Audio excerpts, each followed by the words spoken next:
जय हिंद। आज class 9th के एक व्यंग्यकार के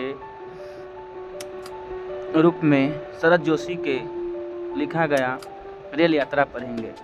तो चलिए चलते हैं पॉइंट पे। जैसे पहला पॉइंट होता है याद करने का इसमें से कि लेखक के बारे में, जन्म, मृत्यु, उन्होंने क्या लिखा, ये बहुत महत्वपूर्ण स्थान रखता है। जैसे पहला है शरद जोशी का जन्म कहाँ हुआ था, तो मध्य प्रदेश में उज्जैन शहर में 21 मई 1931 ईस्वी को। इनके बचपन कई शहरों में बीता। कुछ समय तक सरकारी नौकरी में रहने के बाद उन्होंने लेखन को ही आजीविका के रूप में अपना लिया। उन्होंने आरंभ में कुछ कहानियां लिखी, फिर पूरी तरह व्यंग लेखनी ही करने लगे। उन्होंने व्यंग लेख, व्यंग उपन्यास, व्यंग कॉलम के अतिरिक्त हास्य व्यंगपूर्ण धारावाहिकों की पटकथाएं और संवाद भी लिखे हैं। हिंदी व्यंग के प्रतिष्ठा दिलाने वाले प्रमुख व्यंग्यकारों में शरद जोशी का भी एक नाम है। सन 1991 ईस्वी में इनका देहांत हो गया, अब ये नहीं रहे। अब इनकी प्रमुख कृतियों के बारे में, मैंने जो इन्होंने पुस्तकें रची उसके ऊपर बात करते हैं। तो परिक्रमा, किसी बहाने, जीप पर सवार, इलिया, तिलिस्म, रहा किनारे बैठ, दूसरी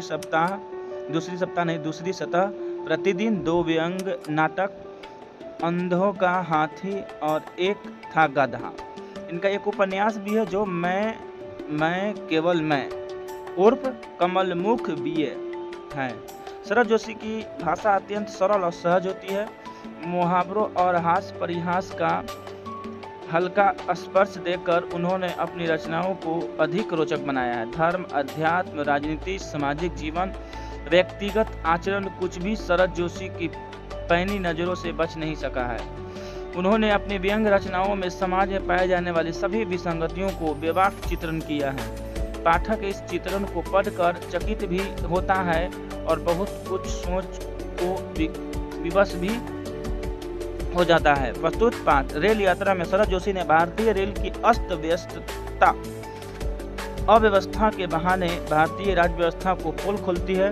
भारतीय समाज और राजनीति के चाल चरित्र को समझने में यह व्यंग मदद करेगी।